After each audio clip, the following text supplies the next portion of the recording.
Olá, sejam bem-vindas e bem-vindos a mais um encontro do curso. Eu sou a professora Thaisa, sou mestre em Educação pela UFOPA, tenho como formação inicial Letras Língua Portuguesa, atuo como professora de Língua Portuguesa, Literatura e Redação em escolas públicas aqui do estado, aqui em Santarém, no Pará, e atuo como professora de literatura e artes em uma escola particular aqui também em Santarém, no Pará. Em relação à pesquisa, eu sou pesquisadora, integro o Grupo de Estudos Linguísticos do Oeste do Pará, o GELOPA, que é integrado, ao UFOPA, a Universidade Federal do Oeste do Pará. E meu interesse de pesquisa é ensino de língua, ensino de gramática, foi sobre isso a minha dissertação, né? E mais recentemente tenho me interessado e tenho pesquisado um pouquinho sobre políticas linguísticas. Muito bem, eu fui convidada então para estar aqui nesse momento com vocês, mediando essa temática de dimensão pedagógica, concepção crítica e integração da cultura digital com os processos de ensino e aprendizagem na escola. A gente vai ambientar essa discussão, fazer uma introdução, e em seguida nós vamos tentar responder 3 perguntas. A primeira delas é: educação escolar. Quais aspectos devem nortear a formação do sujeito na escola? A segunda é o papel do educador. Qual a participação do professor no processo de ensino-aprendizagem? E a terceira é letramento versus tecnologia. Quais as concepções de letramento e de que maneira as novas tecnologias influenciam a formação de professores e o processo de alfabetização. E, em seguida, nos encaminharemos para as considerações. Muito bem, nesse primeiro momento, para a gente ambientar um pouquinho essa discussão, devo dizer que eu trago aqui uma concepção de educação, ancorada na teoria do professor Dermeval Saviani, e ela é uma dentre várias possibilidades, dentre outras concepções de educação. Para o professor Saviani, o homem precisa adaptar a natureza a si, e para isso ele precisa transformá-la. Isso acontece porque o homem é diferente de outros animais. Para outros animais, basta que eles se adaptem à natureza, para a sua sobrevivência. No caso do homem, ele precisa de uma ação intencional, que é o trabalho. Essa ação intencional faz com que ele transforme a natureza e ele cria um mundo humano, o chamado mundo da cultura. De acordo com Saviani, há 2 tipos de trabalho. Há o trabalho material, que é o processo de produção da existência humana, que implica a garantia da sua subsistência material, ou seja, a produção de bens materiais, e há o trabalho não material, que é a produção de conhecimentos, ideias, conceitos, valores, símbolos, atitudes, habilidades. Tá? De acordo com Saviani, a educação ela está dentro, ela compõe o trabalho não material. Então, a gente tem aí, de acordo com Saviani, a educação é uma exigência do processo de trabalho, é uma exigência para o processo de trabalho e ela é, em si, um processo de trabalho. Qual seria, então, o objeto da educação de acordo com Saviani? De acordo com ele, o objeto da educação diz respeito, de um lado, à identificação dos elementos culturais que precisam ser assimilados pelos indivíduos da espécie humana para que eles se formem humano. E, de outro lado, e concomitantemente, a descoberta das formas mais adequadas para atingir esse objetivo. Nesse caso, então, a gente tem como objeto da educação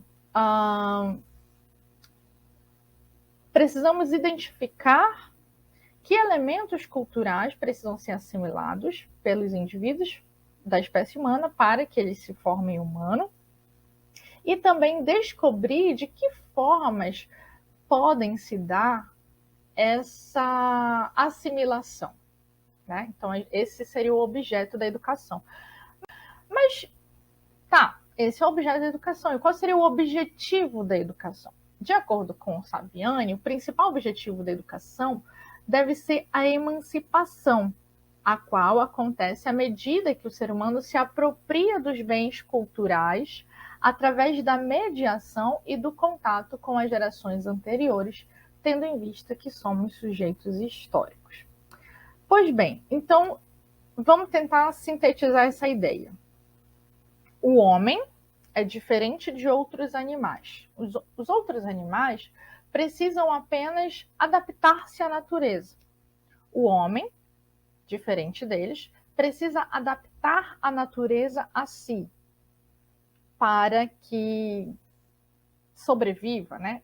Nessa adaptação da natureza a si, o homem tem uma ação intencional. Ele promove uma ação intencional. Essa ação intencional, que é de adaptar, transformar a natureza para adaptá-la a si, Saviani chama de trabalho. Isso é o trabalho, tá? E para que, de acordo com Saviani, é importante lembrar também que o homem, ou melhor, o indivíduo da espécie humana não nasce homem. Ele se torna homem, ele se forma homem. Nesse sentido, então, para que ele se forme homem, para que ele se torne homem, ele precisa se apropriar dos conhecimentos deixados pelas gerações anteriores para que consiga se humanizar, se emancipar. E esse é o objetivo da educação, a emancipação, certo? E a escola no contexto da educação? Bem, de acordo com Saviani, a escola existe para propiciar a aquisição dos instrumentos que possibilitam o acesso ao saber elaborado, à ciência, bem como o próprio acesso aos rudimentos desse saber. Então, a escola, ela dá acesso ao saber sistematizado. É importante a gente abrir aqui um parêntese em relação a isso, porque Agnes Heller, que é uma filósofa húngara, ela divide a vida social humana em duas, né? A gente tem a vida cotidiana e a vida não cotidiana, de acordo com Agnes Heller. O que seria a vida cotidiana? A vida cotidiana é composta por conhecimentos de que eu não preciso ir à escola ou ter acesso a um saber sistematizado para aprender esses conhecimentos. Basta a interação, basta o contato do dia a dia com as pessoas, com a família, com os amigos, para que eu consiga aprender esses conhecimentos. Nesse caso, então, fazem parte da vida cotidiana, de acordo com Agnes Heller, a linguagem. Eu não preciso ir à escola para aprender a falar. Basta a interação, basta o contato ali, o dia a dia, faz com que eu aprenda a falar. Ainda na vida cotidiana, nós temos os objetos, os utensílios, instrumentos. Nesse caso, eu não preciso ir à escola ou ter acesso a um saber sistematizado para aprender a usar uma colher, para saber como funciona um liquidificador. E ainda fazem parte da vida cotidiana os usos, os costumes.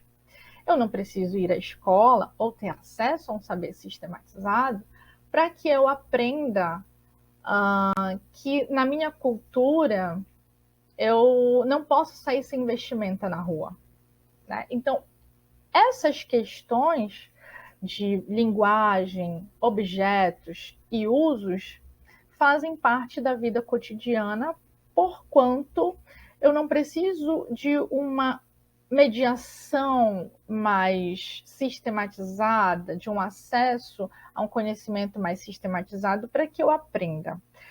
Diferentemente da vida não cotidiana, que tem conhecimentos, né, que é composta por conhecimentos dos quais eu preciso, para os quais, né, esses conhecimentos, eu preciso de um acesso sistematizado, eu preciso de uma mediação mais refinada nesse sentido, né, para que eu consiga aprender. Então, fazem parte da vida não cotidiana as ciências, a filosofia, a arte, a moral e a política, certo? Então, de acordo com o Saviani, qual é o objetivo, qual é a função da escola? A função da escola, então, é sistematizar, é dar esse acesso, né, a esse saber sistematizado. Nesse sentido, então, a escola também atua como uma espécie de lugar em que esse saber é democratizado, né? Porque na escola, tanto pessoas de classes menos abastadas terão acesso a esse saber, quanto pessoas de classes sociais mais abastadas terão acesso a esse saber sistematizado.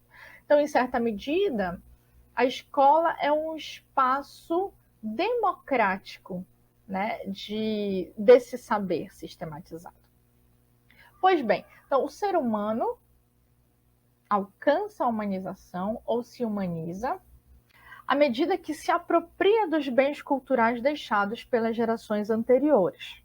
E a escola, então, atua como mediadora dessa apropriação, né, para que os alunos tenham acesso a essa apropriação, se apropriem desses conhecimentos, desse saber sistematizado.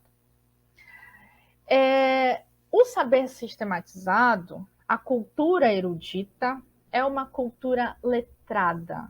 Daí que a primeira exigência para o acesso a este tipo de saber é aprender a ler e a escrever. Então veja que se eu tenho uma cultura sistematizada, um saber sistematizado, uma cultura erudita,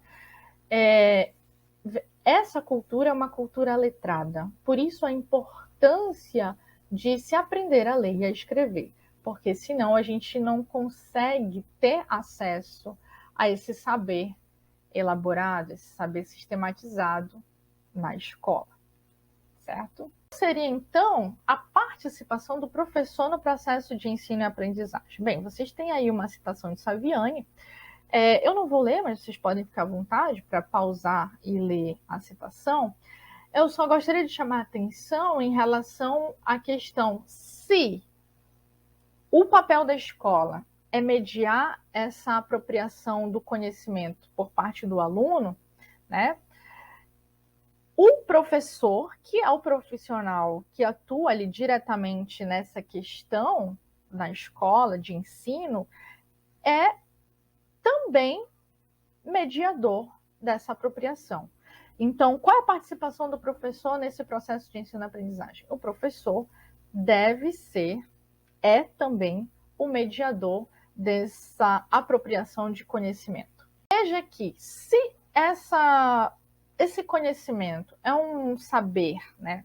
É um saber letrado, é uma cultura letrada, a gente precisa pensar um pouquinho em relação à escrita, né? Então, a gente vai falar um pouquinho mais sobre a escrita. E aí eu trago aqui uma referência, né, de Luiz Percival Brito, que diz o seguinte: a escrita é um instrumento poderoso, cuja principal característica, mas não certamente a única, é a de permitir a expansão da memória, que passa a situar-se fora dos indivíduos, o que, por sua vez, permite a produção de formas de pensamento descontextualizado e a monitoração continuada de ações e atividades intelectuais. Então, veja que a escrita surge por conta de que há uma mudança social que é, na verdade, resultado da ação intencional do homem quando ele faz o trabalho para transformar a natureza, para adaptá-la a si, né? Então, a escrita Com a expansão da sociedade, por conta da mudança da sociedade, a gente tem uma necessidade que surge, né? Precisamos expandir a memória. Nossa memória não dá conta de tudo. Então, a gente inventa uma tecnologia, que no caso é a escrita nesse contexto, para dar conta dessa expansão da memória, tá?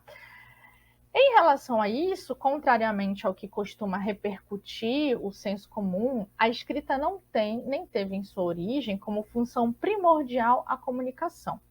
De fato, ela foi produzida principalmente em função da necessidade do registro da propriedade e do controle do fluxo de mercadorias que se desenvolveu na medida em que a sociedade de classes, centrada na apropriação da riqueza por uma das classes e pelo poder que esta classe exercia sobre o conjunto da sociedade, se expandiu.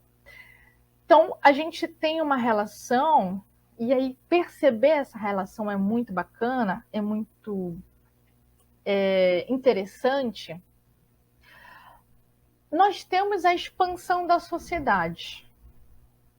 Essa expansão da sociedade provoca, né, força o aprimoramento da tecnologia, que, por sua vez, é o resultado do trabalho do homem, que, na tentativa de transformar a natureza para adaptá-la a si, veja, né, adaptar a natureza para transformar a natureza e adaptá-la a si, ocasiona, né, acaba forçando também, né, tendo como resultado a expansão da sociedade. A gente tem uma relação, e aí perceber essa relação é muito bacana, é muito interessante. Nós temos a expansão da sociedade. Essa expansão da sociedade provoca, né, força o aprimoramento da tecnologia, que, por sua vez, é o resultado do trabalho do homem, que, na tentativa de transformar a natureza para adaptá-la a si, veja, né, adaptar a natureza para transformar a natureza e adaptá-la a si, ocasiona, né, acaba forçando também, né, tendo como resultado a expansão da sociedade. Então, esse é um ciclo. A gente expande a sociedade e, com a expansão da sociedade, precisamos aprimorar a tecnologia.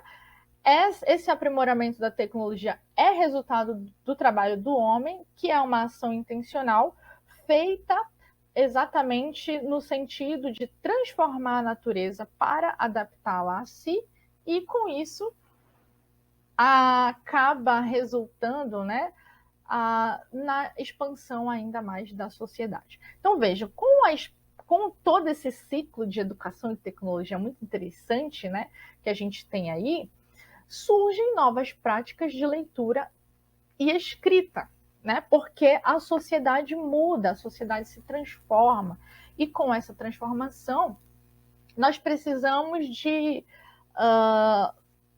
novos horizontes, novas práticas, né? Porque surge uma nova demanda. Nesse sentido, surgem novas práticas de leitura e de escrita. Então, antes tínhamos a cultura do papel, e agora temos a cybercultura, né? Esse movimento de transformação. E, consequentemente, também, já que temos novas práticas de leitura, de escrita, novas tecnologias surgem, né? Precisamos também de novos conceitos.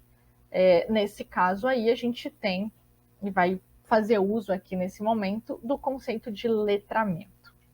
Bem, devo alertá-los para o fato de que letramento, embora esteja assim bem popular, o conceito seja bem popular, a palavra seja bem popular, bem aceitável na sociedade de hoje que nós temos, há divergências, há autores que divergem nesse sentido. Eu trago aqui para vocês uma das principais autoras que operam com esse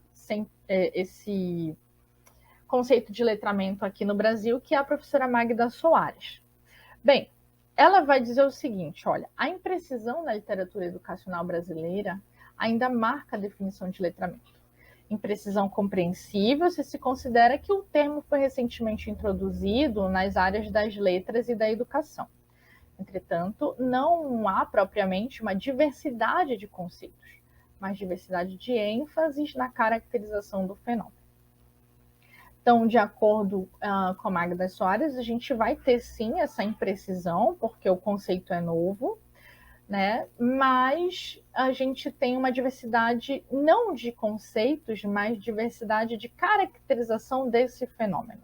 E ela traz nesse texto, né, que é a base aqui para a nossa discussão, que tem as referências ao final da nossa apresentação, ela traz duas autoras que também operam com esse conceito de letramento, que é a Angela Clayman, que diz o seguinte: podemos definir hoje o letramento como um conjunto de práticas sociais que usam a escrita enquanto sistema simbólico e enquanto tecnologia, em conceitos específicos, para objetivos específicos. Então, é interessante pensar que o letramento, a escrita, né, é uma tecnologia, né? A escrita é uma tecnologia. A gente olha hoje e pensa que, quando a gente fala de tecnologia, a gente pensa o computador é uma tecnologia, o celular é uma tecnologia, mas a gente, às vezes, esquece de olhar para o passado e pensar que, em determinados momentos da história, o que é hoje tão comum para a gente foi, em determinado momento, uma inovação tecnológica, né? É o caso da escrita, né? Uma outra autora que a professora Magda traz no seu texto é a professora Leda Tifone, e ela diz o seguinte: letramento são as consequências sociais e históricas da introdução da escrita em uma sociedade, as mudanças sociais e discursivas que ocorrem em uma sociedade quando ela se torna letrada. Então, a gente tem esses dois conceitos, né, que essas duas autoras que operam com o sentido, esse conceito de letramento, e eu devo dizer que, diferentemente dos dois autores que eu estava trabalhando no início, o professor Saviani e o professor Luiz Percival Brito, eles vão divergir nesse sentido de entender esse letramento, né? E eu trouxe aqui para a nossa discussão um pouco dessa divergência. De maneira geral, Magda Soares diverge de Luiz Percival Brito e de Dermeval Saviani. Há uma divergência de maneira geral, mas a gente vai ver que, em alguma medida, há uma aproximação. Tá? Mas em relação realmente ao conceito de letramento, há uma divergência, e eu trouxe isso para a gente deixar isso bem claro, até para eu não estaria sendo leviana de tratar todo mundo dentro de um mesmo pacote nesse sentido, né? Porque, embora haja aproximações, eles, nesse sentido de letramento, divergem. Pois bem, o que Brito pensa de letramento? Ele diz o seguinte: a ideia de letramento como uso da escrita nas práticas sociais e profissionais implica, mesmo quando a concepção de sociedade do pesquisador é outra, como é o caso de Soares, uma concepção tecnicista da educação dos sujeitos, uma vez que, se considerarmos sua exposição sobre a emergência do conceito de letramento nos países de primeiro mundo, veremos que este diz respeito ao funcional, já que remetem para uma situação em que parte expressiva da população, embora alfabetizada, não dominava as habilidades de leitura e de escrita necessárias para uma participação efetiva e competente nas práticas sociais e profissionais que envolvem a língua escrita. Tá? Então, para Luiz Percival Brito, esse conceito de letramento, de que trata Magda Soares, é um conceito de que emerge uma concepção tecnicista, pragmática, funcional, né, de uso, né, é o aprender a fazer. Tá? Então, nesse sentido, ele discorda de que se deva utilizar essa concepção, né, de letramento, esse conceito de letramento. No sentido de que, e aí eu vou, antes de eu falar, trazer essa ponderação, dessa comparação, dessa diferença, vamos ver o que é, ou o que pensa, né, ou como estabelece letramento Magda Soares. Embora seja um conceito, uma palavra, né, bastante utilizada, às vezes poucas pessoas sabem de fato o que seria o letramento, né? Então, de acordo com Magda Soares, letramento é o estado ou condição de indivíduos ou de grupos sociais de sociedades letradas que exercem efetivamente as práticas sociais de leitura e de escrita e, consequentemente, participam competentemente de eventos de letramento. Então, acontece o seguinte, gente. A gente tem a alfabetização. Até determinado momento, temos só esse conceito de alfabetização. O que seria a alfabetização? A alfabetização é a codificação e a decodificação, né? No sentido de que o indivíduo, o sujeito, ele aprende a ler e a escrever, codificar, né, a escrita, decodificar a leitura. Então, nesse contexto, a gente tem aí a alfabetização. Acontece que começou-se a perceber que alguns sujeitos, ou muitos sujeitos, né, conseguiam codificar, decodificar, ler e escrever. Entretanto, eles não conseguiam entender o que estava sendo decodificado ali ou codificado ali, né? Nesse sentido, pareceu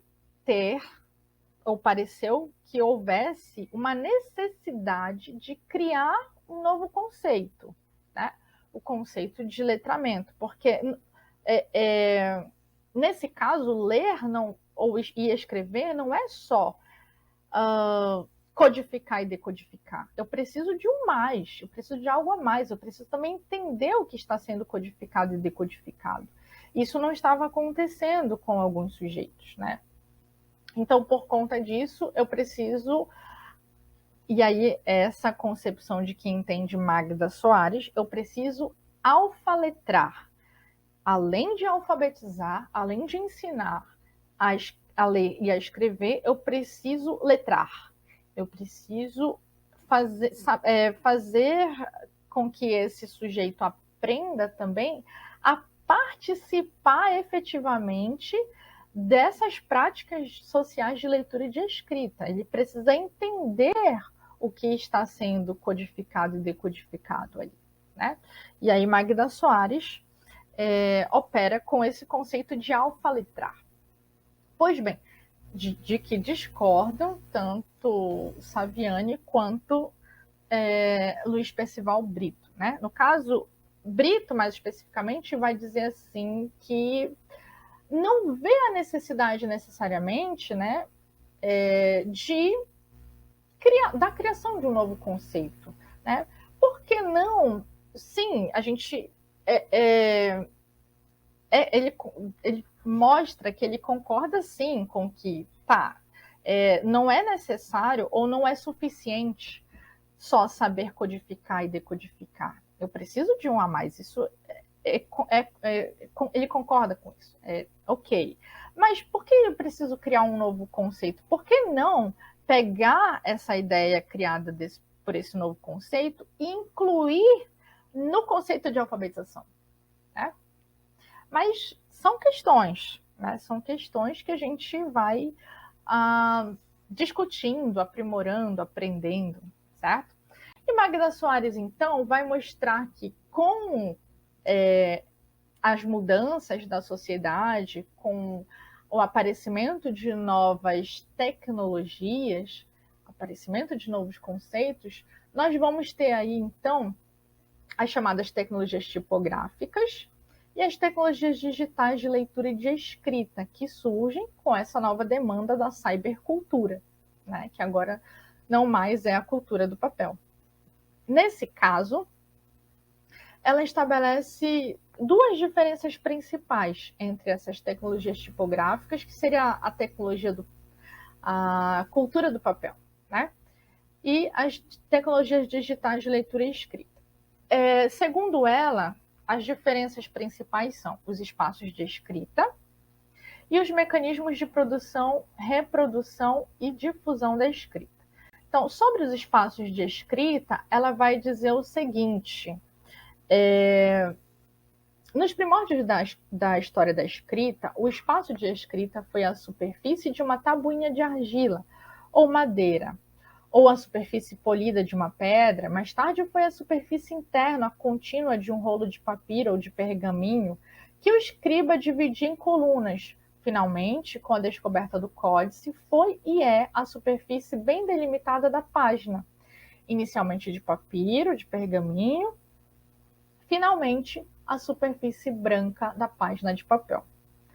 Atualmente, com a escrita digital, surge este novo espaço de escrita, a tela do computador. Nesse caso, então, o que seriam esses espaços de escrita? É onde eu vou escrever meu texto, né? Nesse caso, então, a gente tem aí uma modificação, né? Como a gente já viu que é natural da sociedade, essas transformações, essa mudança. Então, a gente tem aí uma transformação.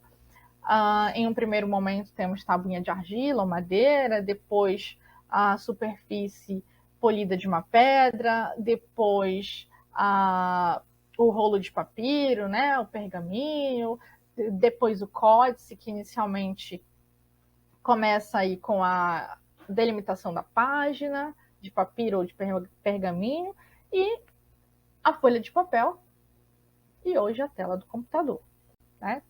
Ela estabelece, então, em relação ao texto no papel e o texto na tela, algumas diferenças que são interessantes, né, para a gente pensar.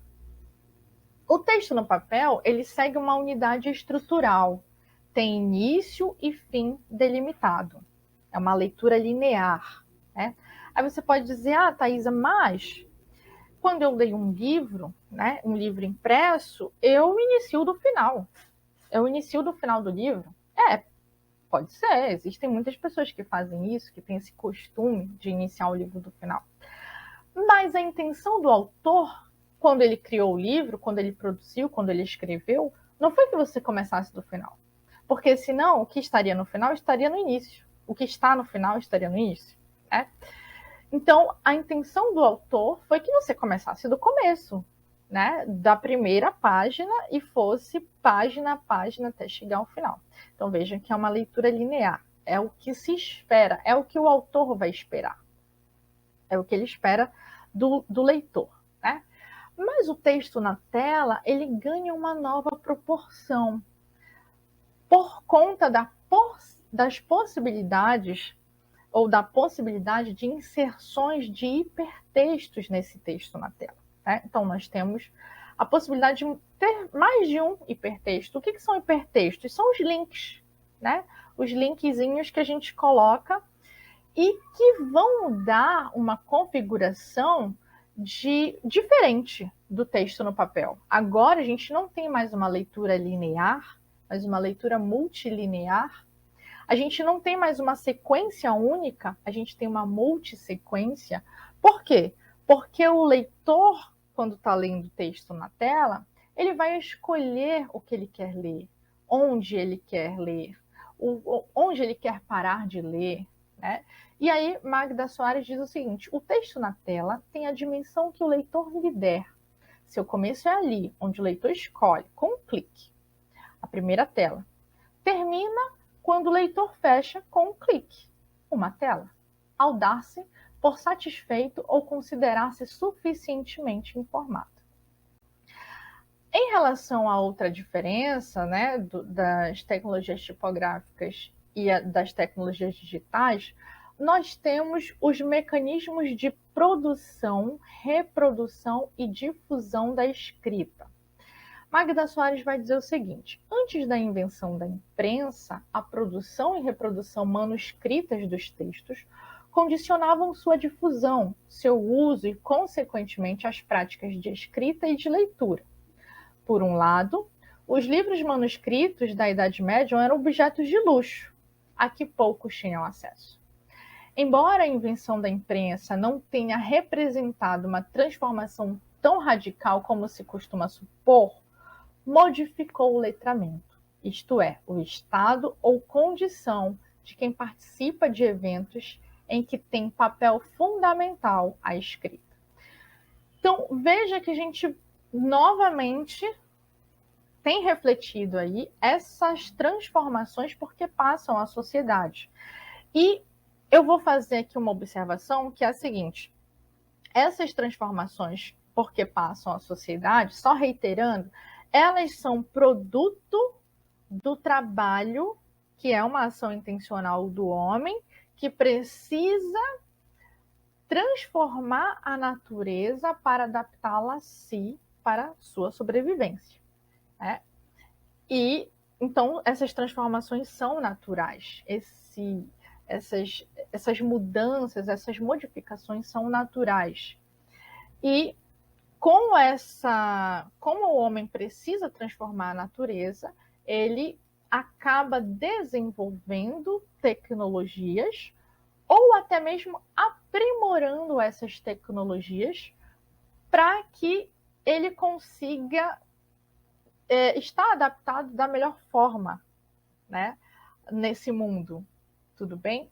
Isso é importante sempre pensar, porque é uma engrenagem, é um ciclo, né, que está interrelacionado. Como a gente pode perceber, eu falei anteriormente que, de maneira geral, Magda Soares diverge de Luiz Percival Brito e de Saviani, mas vocês podem perceber que há uma correlação dessas ideias, elas não estão de todo divergindo, né? Elas têm alguma interrelação, isso é importante.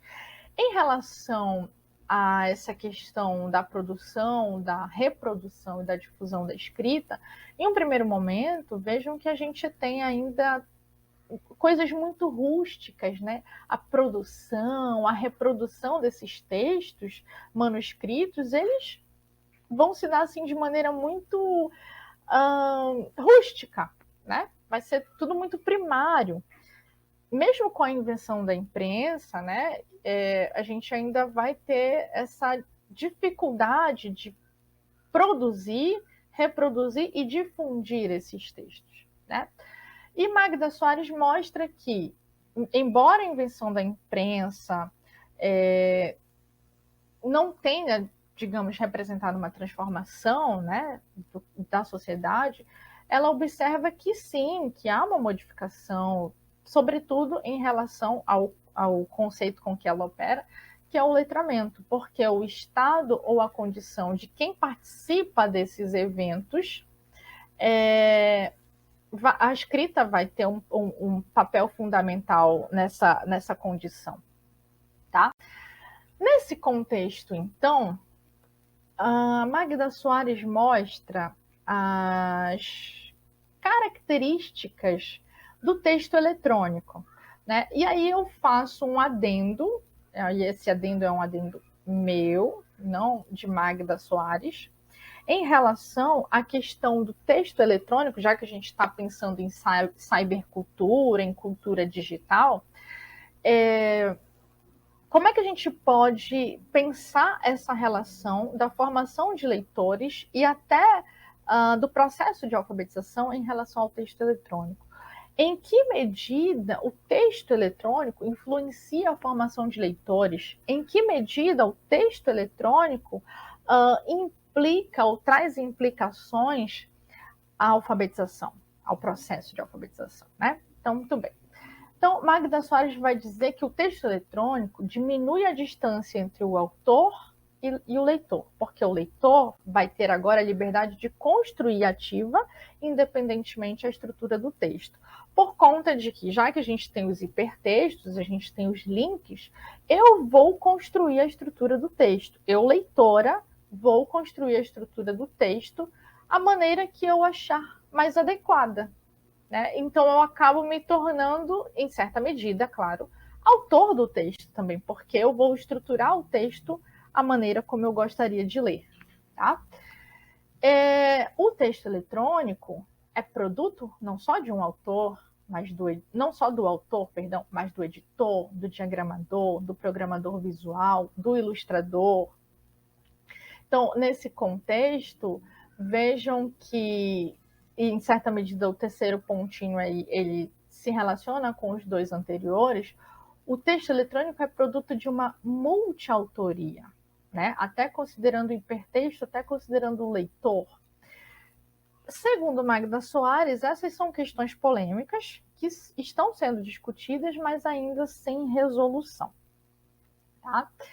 Além disso, nós temos uma característica do texto eletrônico que é interessante, mas ela traz consigo uma ambiguidade, por conta de que o texto eletrônico possibilita a publicação e distribuição na tela de textos que escapam à avaliação e ao controle de qualidade.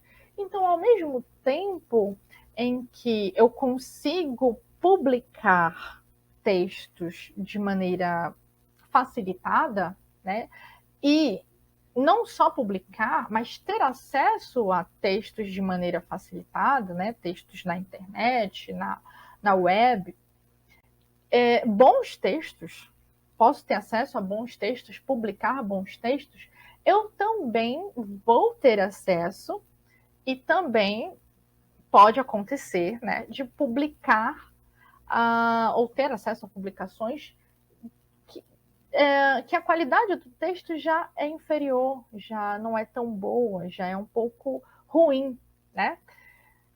E digamos assim, essa montanha russa, né, essa dupla possibilidade é trazida pelo texto eletrônico, né? Essa questão da publicação, da distribuição. Muito bem, em relação, por exemplo, às tecnologias de impressão e difusão da escrita, em relação ao texto escrito, né, essas tecnologias instauram a propriedade sobre a obra. A gente tem um autor, a gente não tem, no caso do texto no papel, né, texto escrito no papel. E também essas tecnologias de impressão e difusão da escrita criam muitas e várias instâncias de controle do texto. Pois bem, mas Thaisa, qual é a relação então? Você disse que ia dizer, falar um pouquinho sobre o texto eletrônico e a formação de leitores. Bem, se eu tenho uma possibilidade, uma facilidade maior de publicação, publicização desses textos, é claro que as pessoas que recebem, né, a gente vai ter uma facilidade para ter acesso às obras, nós leitores. Então, é uma forma até de incentivar a leitura, né? Olha, você tem o acesso livre na internet, por que você não baixa? Por que você não lê? Né? Acontece que não é porque a gente tem essa publicação ou essa possibilidade ou essa facilidade, né, de acesso que nós vamos ter um grande público de leitores, né? A questão da formação do leitor, ela está relacionada a fatores outros, que não dizem respeito tão somente à questão do acesso, né? Há questões relacionadas à família, não está no bojo da nossa discussão, mas é importante citar, né? Eu não vou me estender, mas eu vou citar. Há fatores outros, como a relação da família, a relação da escola mesmo. A escola precisa assumir esse papel, porquanto ela é a responsável pela mediação dessa apropriação do saber sistematizado pelo aluno. Então, se a gente está falando de leitura e escrita, e a escola tem esse arcabouço, tem essa finalidade, então ela precisa assumir esse papel de formação de leitores, porque ela é que está ali, é o principal, é o lugar principal. A gente não vai encontrar educação formal, acesso a esse saber sistematizado em outros lugares, né? Ou até vai, mas a escola tem esse foco, a escola existe para isso. Né? A gente viu, o Saviani mostra, a escola existe para isso. Então, ela precisa tomar para si essa responsabilidade. Né? E a gente tem também um outro fator, que é a questão... Eu estou citando 3, mas não significa que são só esses. Né? Na verdade, a gente tem um conglomerado de fatores aí. A gente tem um terceiro fator, que é a questão do Estado. O Estado precisa fomentar políticas públicas de acesso à leitura, de formação de leitores, de formação de professores para o incentivo à leitura. Enfim, é todo um processo que não cabe, assim, a gente apequenaria isso na nossa discussão, né? Eu estou só fazendo menção a isso. Agora, em relação à alfabetização, o que essa cultura digital implica, né? Qual é a influência da cultura digital em relação à alfabetização? Bem, a gente precisa ter ciência de que nós somos pessoas, né, diferentes, por conta de que a gente tem um novo público agora na escola, né? Um público que nasce no meio dessa transformação em que eu tenho a cultura do papel, que parece começar, em certa medida, até se desfazer, né? Ela começa, em certa medida, a desaparecer. A gente não sabe se esse movimento ele vai realmente... se a cybercultura vai se sobrepor à cultura do papel, mas a gente tem esse movimento. E essa galerinha que chega, né, essa geração que chega, essa geração nova, ela chega imersa na cultura digital. Né? Então, nós, enquanto profissionais da escola, né, precisamos entender esse processo que provavelmente essa geração gosta, já que já nasce, né, imerso na tela, gosta provavelmente de ler na tela. Tem muita gente que já gosta de ler na tela, que prefere ler na tela, né, na tela do computador, ou do tablet, ou do celular, enfim. Prefere ler na tela. Não é o meu caso, né? Talvez não seja o caso de muitos de vocês, mas a gente tem esse início de movimento. Não, eu prefiro o digital. Eu prefiro o digital. Nesse contexto, então, a gente começa a perceber que a alfabetização ela precisa ganhar novos contornos, né? Porque há um mundo se transformando, então as coisas não podem ficar como estão, elas precisam ganhar novos contornos. Nesse sentido, eu acredito que também a alfabetização pode, né, ter mecanismos que somem a alfabetização em relação ao contexto digital. Né? Acho que é possível, é viável e é importante. Bem, nesse contexto, surge, então, de acordo com Magda Soares, ela imagina que ela coloca letramentos, né? Eu não sei se eu falei disso aqui, mas só fazendo a observação de que ela coloca letramento ou letramentos. Né? Nesse contexto, ela observa que, sim, precisamos utilizar o plural. Né? De acordo com Magda Soares, são letramentos, porque surgem novas possibilidades e aí essas novas possibilidades precisam de um novo letramento. Né? E aí, nesse sentido, ela opera, então, e levanta, traz o encaminhamento do letramento digital, que seria certo estado ou condição que adquirem os que se apropriam da nova tecnologia digital e exercem práticas de leitura e de escrita na tela, diferente do estado ou condição do letramento, dos que exercem práticas de leitura e de escrita no papel. Né? Então, a gente vai ter aí o que seria o letramento digital. Aprender a utilizar esses mecanismos da cybercultura. Né? E tem um questionamento interessante. Vamos tentar acompanhar o raciocínio. Se nós somos professores e se a escola tem a função, né, de mediar a apropriação desses conhecimentos mais elaborados, ou conhecimentos elaborados, conhecimentos sistematizados, se ela tem a função de mediar essa apropriação, né, mediar a apropriação pelo aluno, nós, professores, também vamos ter essa função de mediadores. Nesse contexto, para eu mediar a apropriação de alguém, ou por alguém, né, de determinado conhecimento, eu preciso já ter me apropriado desse conhecimento. Porque, em tese, eu preciso saber mais, já que eu estou mediando essa apropriação.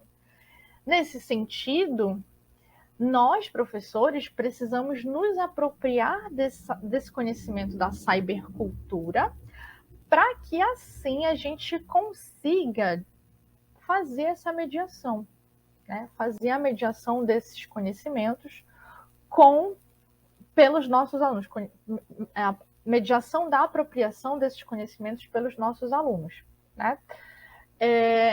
Até porque, de acordo com Saviani, a gente precisa, para nos tornarmos humanos, nos apropriarmos dos bens culturais da nossa sociedade.